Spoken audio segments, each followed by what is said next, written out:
red light. And we are live. Welcome, mystery and thriller fans. I'm your on-air host, Sara DiVello, and I am so excited to welcome today Caite Dolan-Leach, here to give us the inside scoop on her brand new book out next Tuesday, May 10th, Dark Circles. Caite, welcome to Mystery and Thriller Mavens. Thanks for tuning in on this special pre-launch event. Tell us about this book. Hey, Sara, thanks so much for having me. Like you said, I'm Caite Dolan-Leach. I'm an upstate New York Finger Lakes-based writer, and this little book is my third novel, and it centers around an embattled celebrity, a famous actress whose life is sort of falling apart, and she ends up going to a kind of spooky wellness center spiritual retreat on Seneca Lake in upstate New York, and from there realizes that things are maybe not quite as well as she thought they were. And she starts to investigate a series of missing women, all of whom have connections with this particular spiritual retreat. And she starts a true crime podcast to get to the bottom of it. Ooh, thanks for all the hearts up on Facebook, you guys. I know you're as intrigued as I am. All of these things I love. We're talking wellness. We're talking missing people. We're talking unraveling a mystery. We're talking a woman on the quest for truth. We're talking true crime podcasts. Who else is a murderino? Hands up, let us know. So we're going to get the scoop on all of that and much, much more. So if you've been here before, you know how it works. And if you're new, welcome. We're so happy to have you back. Here's how it works. Every Monday for hashtag Mystery Monday, because you know Mondays can be murder, I give you my handpicked featured authors and you get to ask them anything. So ask Caite about Dark Circles. Ask her about her connection to spiritual retreats, backstabbing and bitchery. Ooh, tasty true crime podcasts, all the things, writing her first novel, writing her third novel. What's the difference? What she learned? Oh my goodness, so much to talk about. Let's get right into it.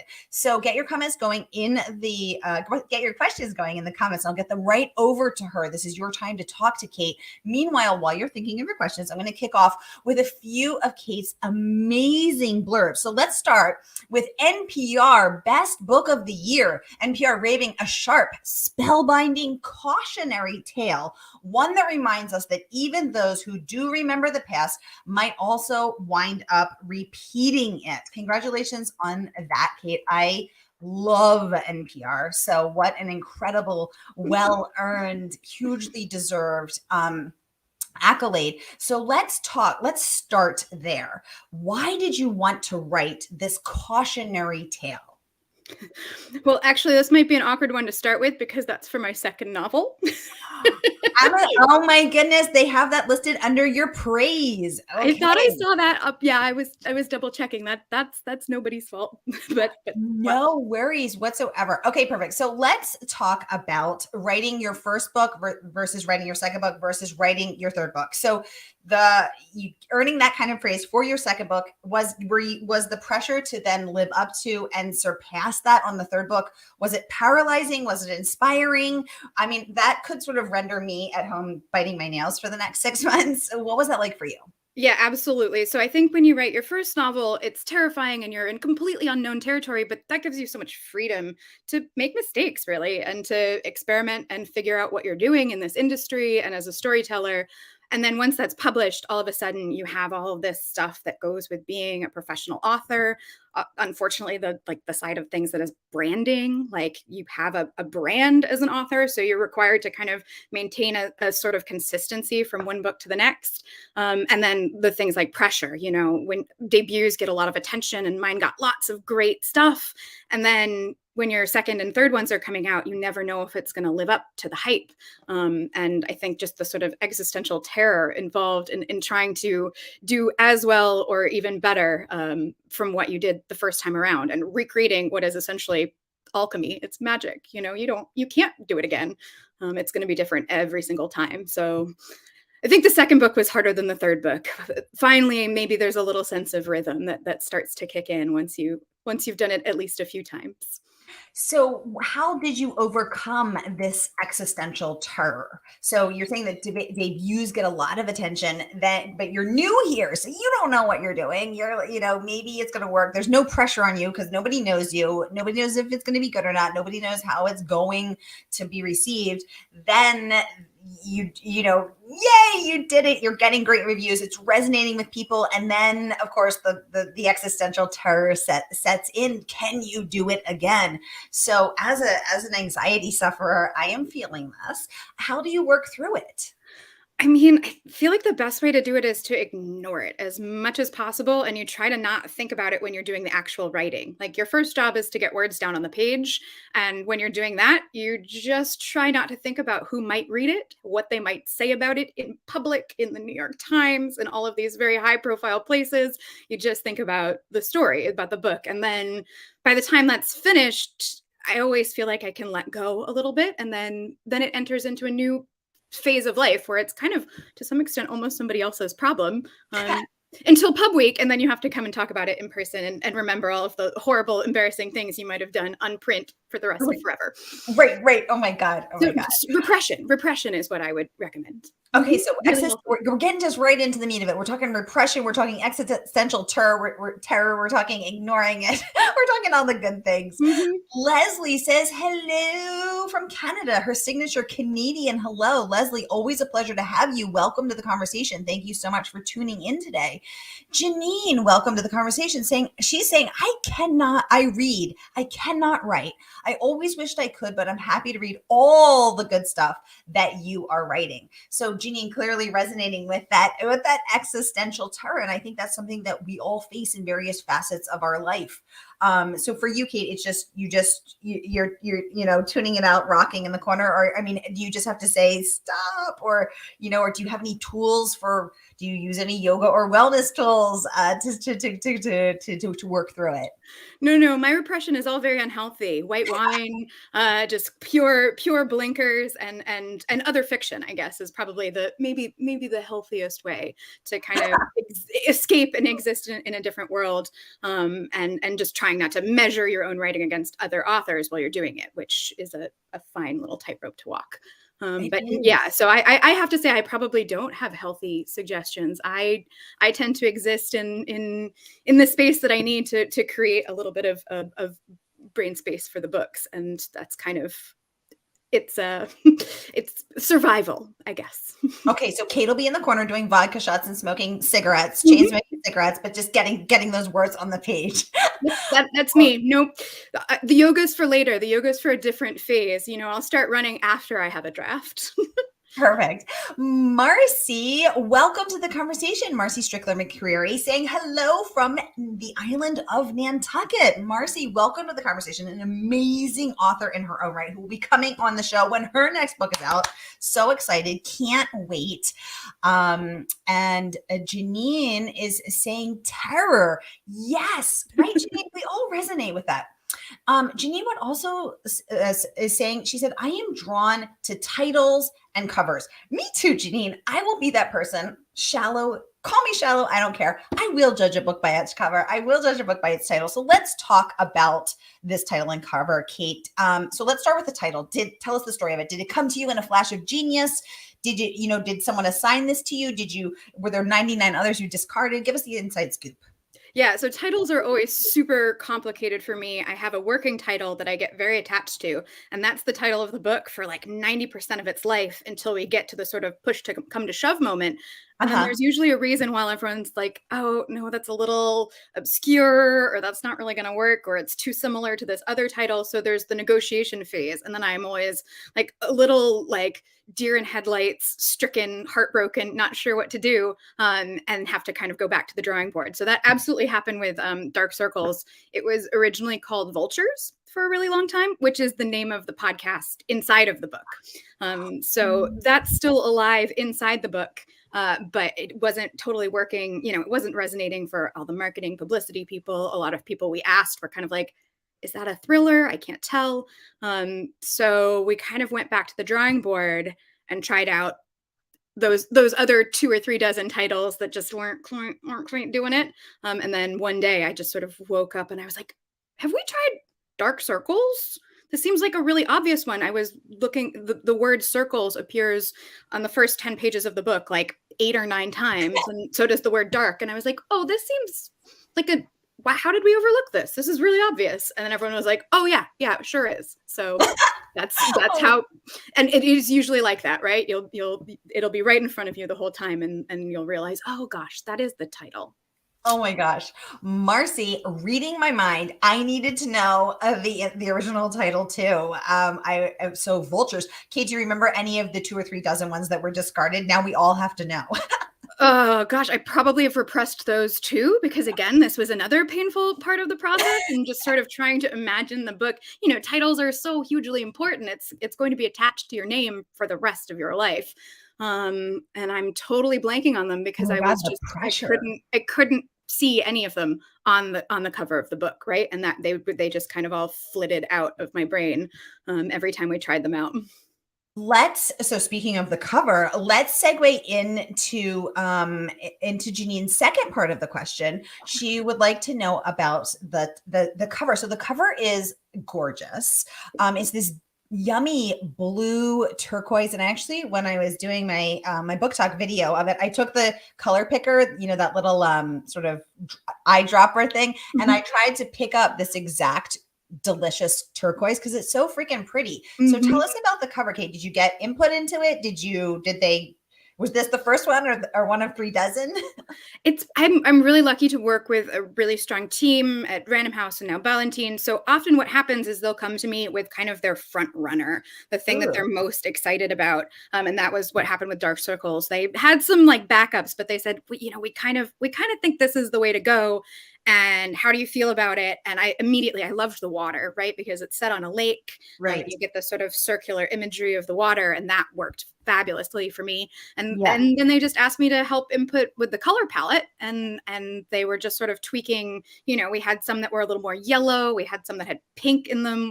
Oh, We went interesting. through a whole range, and I just really liked the sort of the turquoise that pops. Here, you've got the arc.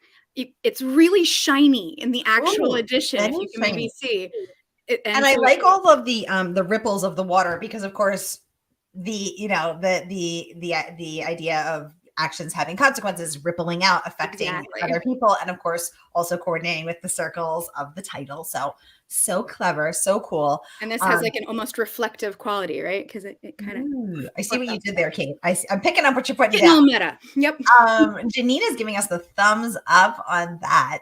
Jeannie, I totally agree. Loving this.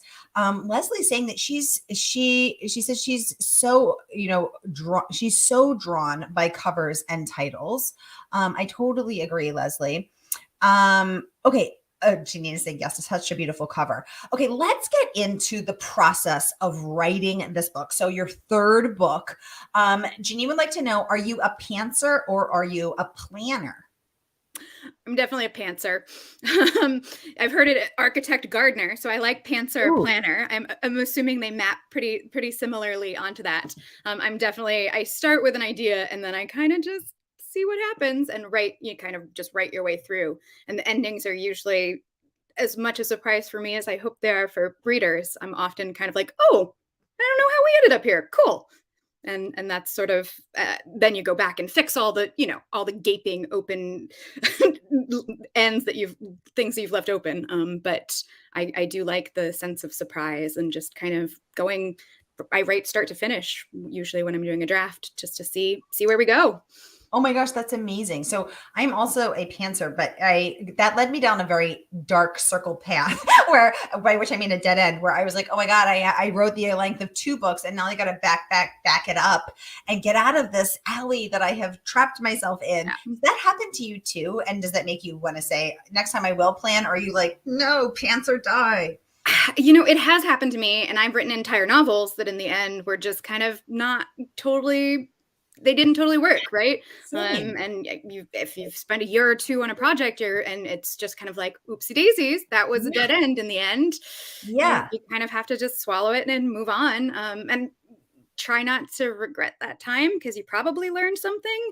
I've tried, so with my second novel, I did a little bit more planning than I often do. Just again, that insecurity we were talking about, the fear, and having a little bit of a roadmap was comforting to me.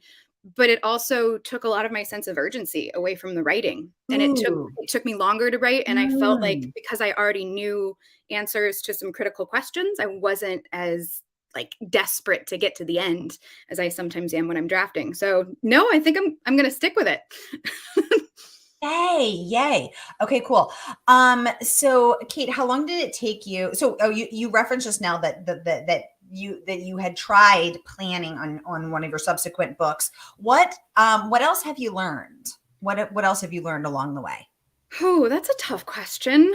Because again, I feel like you sort of uh uh, obviously I'm coming out as someone who represses a lot of the things that happen to them as they go through a book. I'm not a very, I don't think I'm a very conscious writer. I'm not super aware of what's going on while I'm writing something. Yeah. And I'm probably, I'm not journaling and taking good notes about the things I should pay attention to next time. I think I have a real like let the magic flow through you sort of thing and just hope that it keeps happening. Which is maybe not a very learning based process. And yet getting you lots of hearts up on Facebook. Thanks for all the love, you guys. Thank you. Anissa, welcome to the conversation, saying hello, Caite and Sara from South Carolina. Anissa, welcome to the conversation. So great to have you. And she would like to know, what is your favorite part of the writing process? Is it writing or editing or research, and why? Great question, Anissa. Yeah, classic question. So I like drafting. Drafting is when I'm usually the most energized, when I'm the most excited about a project. The research leading up to that is usually, it's like the beginning of something and you have like a sense of anticipation. But the drafting for me is when it just kind of starts to sing and really kicks off into high gear. And I tend to just draft really quickly and churn my way through a first draft. And then comes the very painful editing process, which for me is the lengthiest bit. It takes forever and can be really painful because you're having to cut scenes that you might be really attached to, or get rid of characters even that you love, or just trim down storylines that aren't working. Again, my second novel, I think I ended up cutting something like 30 or 40,000 words from a draft. And it's kind of that kill your darlings moment, which is painful. So yes. And which was that pure potential when everything could, was the 30 to 40,000 cut? My second one, we went to the woods. That one was pain. That whole book was a painful process. And yet an NPR best book of the year. Sometimes I guess it's like with yoga, like with exercise, sometimes you've got to just power through. Oh my gosh. Okay. I want to talk more about your research process, but first I want to get over to this question from Marcy. She'd like to know, what was the inspiration for your novel? Marcy, great question, especially from a fellow thriller writer. We're so happy you're here. I never know how to answer this question. I always feel like there should be like a tidy little I had this one thought and it led to this other thought and boom, there we got a novel. For me, often the novel will spring from like the first 3 pages of the book. I'll sit down and almost in a fugue state, just write 3 pages and then emerge from it and be like, okay, I guess that's my narrator. And I guess that's the problem she's currently confronting. And we'll maybe just try to write another 20 or 30 pages and see what ends up. So that's happened for all 3 of my books. It was just the product of kind of sitting down and having just a weird burst of writing and then wanting to know more about the story. And if you want to know more, that's the sign you should keep going. And if you don't, then maybe you've just written a very cute short story and you can move on. Ooh, I'm intrigued by your use of the word fugue state. So I didn't even know that was a thing until 2 years ago. And then I hosted an author who actually is a Penn Faulkner nominee who wrote a book about fugue states. And then I, of course, went down the research rabbit hole on what a fugue state is and how many people were diagnosed with fugue states around the turn of the century, around the same time that women were getting diagnosed with hysteria, when men were allowed to just wander off and leave their lives. And that was when they could blame a fugue state. And so I became really interested in what the heck that fugue state is. So how do you induce the fugue states? Short answer, you can't really. And sometimes it can be really frustrating because you're sort of waiting for that, I don't call it writer's block, but just sort of waiting for that thing to happen and kick into the next gear where you're sort of like, all right, come on, where are you? What's happening? But the best way to sort of help nudge it into existence is reading and writing and watching things, or really more reading and watching things, kind of just ingesting and consuming as much narrative and as many stories as possible. That's usually, there'll be a glimmer there in something that will sort of initiate or spark that moment where you're like, oh, here we go. We might have it. Now we might have it. The best moment. Oh, thank God. Let's do that. Right. That's how I justify binge watching entire seasons and, reading, not getting out of bed and reading novels for. That's research, Kate. That's part of your job. It's my process. Get back in bed. Yep. Janine would like to know cool question. What draws you to writing this genre? So clearly you're on Mystery and Thriller Mavens. We're all here for the mysteries and thrillers. It's our favorite genre. I was a Nancy Drew girl. I know so many of us are. Why? What is it for you? I mean, I'm interested in genre in general. I kind of like all genres, and I like any book that is trying to play by the rules of genre. I feel like that sort of constraint gives you a little creativity because you're always sort of pushing against what you're allowed to do in the genre. And I like that sort of pressure, that pushback. But the thriller mystery genre specifically, I mean, I like dark stories. I like bodies. I like murder mysteries. I was a Nancy Drew kid too. And I was just always, I like murder mysteries were kind of my happy spot as a kid, and then also into my adolescence. And to this day, if I'm not in the mood for a BBC crime drama, I'm probably not like awake and alive. Yeah, exactly. I think I like dark stories. I like bodies is probably the best quote I've heard this year. So this resonates, right, guys? Janine is saying yes, she loves that. Janine, right? We just get that. We get that because we're the same. We are feeling that too. Oh my goodness. Hi, Licha. Welcome to the conversation. Always a pleasure to have you, ma'am, joining us live from Texas. And Licha would like to know, did you have to do a lot of research on your new upcoming release out next Tuesday? So let's talk about this. Kate, so you live in the Finger Lakes region, which is upstate New York. Did you go undercover as a spiritual seeker, as a yogi? Did you infiltrate, wearing your patchouli and mala beads? Did you sneak in there, or what's the scoop? I feel like I didn't really have to. I grew up in the Finger Lakes, and it's just definitely a very, I'm trying to think of a politic way to say this, but a crystal-based community. Okay. I've never been there. I don't know anything about it. So tell us. Yeah, so it's like, I imagine a lot of sort of parts of Southern California. We're all into saging our house, and we've got our crystal stores, and there's like a strong wheatgrass and health food co-op sort of contingency. The yoga studios have been around since like the early 60s. It's not a new fad for Ithaca. So I feel like that was just kind of part of the vocabulary, the lexicon of my childhood, of growing up in this part of the world where everyone's kind of into astrology and doing all this other sort of hippy dippy stuff. So that was research in its way, but I had to do research for for how true crime podcasts work a little bit. I definitely went into a much deeper dive. I was already an aficionado, but I started to do it sort of compulsively, hours every day, listening to true crime podcasts, keeping track of like what made them work narratively, that sort of thing. What sort of tics and tropes were repeated, what sort of words get used all the time. So I did a lot with the true crime stuff. And then I was also, because there's a sort of cult element, I was listening to a lot of podcasts that had to do with cults, and, double points if it was cults that have to do with the wellness industry, right?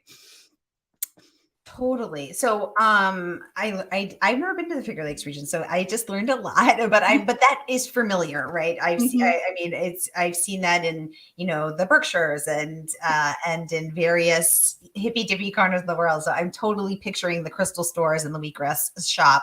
Now, Kate, we were talking about this a little bit right before we went live, but I want to share the conversation with everybody who's on right now. So why did you want to, get into taking on the sometimes inauthentic, sometimes really harmful world of wellness? It's such an important topic. Why did you want to do that? I mean, I think because they make for very relatable villains, I think. I think most people can find their way into seeing this as an almost predatory sort of relationship where people who need help, who are looking for something to help make them healthier or to help them get centered or to help them, I don't know, recover from a drug or alcohol addiction, all these different things that we go to the wellness industry for in a time of crisis. And then the wellness industry often not necessarily coming back from an authentic, helpful place, but more from a place where they can profit off of someone else's vulnerability, where they can sell more crystals than wheatgrass, essentially. And that's less important maybe than helping someone deal with trauma or something that's been happening to them. So it felt like a very easy way to create a villain that would be recognizable, but also one that we could sort of peel the layers, as thrillers like to do. You get a little bit more a deeper and deeper glimpse into what makes them tick, what makes this particular cult kind of run, and what their motivations are, the deeper you get into the novel. Yeah, exactly. And I think, that is an effective storytelling, thrilleristic, narrative tool, but also it's an important topic because I think if you're paying attention to the wellness industry, which as a yoga teacher I am, it can be really predatory and really dangerous in a way that makes me very uncomfortable, because some people want to, for reasons I don't fully understand, want to appoint themselves sort of, assign themselves to have a role as the healer or some sort of power. And it can be a really dangerous dynamic. And we've seen that play out over and over and over again. So I think it's important to see that. And I like seeing it pop up here in the thriller world. Yay. Publishers Weekly calls it an evocative, character propelled thriller. So let's talk about the creation of a character. What do you think is the key to writing an evocative, character propelled thriller? Yeah, so for me, I feel like all my books are character propelled in a lot of ways, but there's often subtext there, which means they're very unlikable characters. Ooh, which might be, Publishers Weekly is thankfully not coming out and saying that, but a lot of people who read my books are aware of the fact that the characters are quite unlikable, and you kind of have to be okay with that going into most of the stuff I write, because they're usually complicated women who have these sort of dark sides and conflicts, and aren't always trying to put their best foot forward or be the most appealing person. And I think just being able to double down on what makes them tick, what motivates them to do the occasionally really screwed up things they do, is what makes it, in the publishing speak, character propelled, right? I love that. Okay, we have 2 minutes left and we got 2 questions that just came in. So we're going to enter the lightning round. Kate, are you ready? I am. Okay. Janine, you're first. She'd like to know, what is next for you? Great question, Janine. So I have started working on something else. It's definitely a little different. And I what that's going to mean is still a bit of a question mark moving forward. But in the interest of being lightning round, I will say my only teaser is that I'm doing a lot of research about mushrooms and fungi at the moment. Whoa. I was not expecting to hear. I did not have mushrooms and fungi on my bingo card today, y'all. Did anyone else have mushrooms and fungi on their bingo card? That is so hilarious. First of all, I love mushrooms. Anytime I go to a restaurant and I see mushrooms in a dish, I'm always like, oh, I'm going to get that. Chanterelles, hen of the woods, even, just little button mushrooms. I love even just spaghetti and mushrooms. Oh my God, so delicious. Are these wild foraging communities? Mind-altering mushrooms, or are you talking just like foraging mushrooms? More of the foraging types. The foraging community is definitely very strange, and there's some sinister elements. And I'm also getting sucked into the science of it, the way that the networks work, and the sort of how mushrooms and fungi in general sort of contribute to ecosystems, and sort of what that looks like for ecological change. It's going to be a weird book. Ooh, I'm intrigued. I've also heard that mushrooms are really good at like cleaning up the forest floor. They're filtering. They're actually, which is really good for the forest in which the environment in which they are, growing. And you can use them to clean up toxic spills and all kinds of other stuff. It's wild. They're wild. I'm having a great time. They are wild. I see what you did there. Mm. Marcy, ooh, cool question. She said, I've been reading the opening pages on Amazon as I'm listening to you guys, and I can't wait to add this to my reading list. Yay. What a great comment, especially coming from you, Marcy, because you're such an amazing writer in your own right. Can't wait to have you on the show when your next book comes out. Y'all, I want to remind you, this book is not even out yet. This is Caite's first pre-launch event, because you know you get it here first on Mystery and Thriller Mavens. Here is the link. So pre-order now from our favorite woman-owned independent bookstore. Hit that pre-order link, and the good folks at Murder by the Book will wrap it and ship to you next Tuesday, May 10th, when the book comes out. So here's the link, no matter where you're watching, because we're streaming 6 platforms right now across YouTube and Facebook. Here's the link. Click add to cart. Licha is saying she loves mushrooms too. Licha, right. They're so delicious and they're so good for you. Janine saying she's so excited for your next weird book, self-identified weird book. She's adding that mushrooms are an interesting community all on their own. Oh, I like the use of the word community about them. Licha echoing that, saying your upcoming book sounds like a great read. Very interesting. Thank you for everybody for all of your wonderful comments. She's saying mushroom. Oh, sorry, I already clicked on that one. She said, thank you, everyone. Janine, thank you for joining us. Licha saying Dark Circle sounds like a great new read. I have enjoyed this live chat very much. Thank you so much. Licha, always a pleasure to have you. Thank you so much. Always a pleasure to see your name pop up. Y'all, I want to remind you, the book is not even out. This is her first event. This is your first chance to hear about it. Here is the link one more time. So pre-order it now, and the Murder by the Book will send it out to you next week. Caite, thank you so much for coming on. Thank you for the inside scoop into your writing process, into the backstory. Again, book list raving, this gripping story filled with irony and cringe-inducing revelations. Oh my God, I love the cringe. Is guaranteed to keep readers mesmerized with its bizarre plot twists and gasp-producing ending. A perfect read. Alike for fans of the Steve Martin and Martin Short TV series, Only Murders in the Building. Oh my God, I loved that one. And I know everyone else did too. All right, everybody, have a great rest of your day. I'll be back at the top of the hour with Amy and Pellizzeri, and then I'm back at 7 and 8 tonight with the amazing Allison Brennan and debut author Karen Wynn. I will see you then. Stay tuned for Mystery Monday, because you know Mondays can be murder. Thanks, everybody.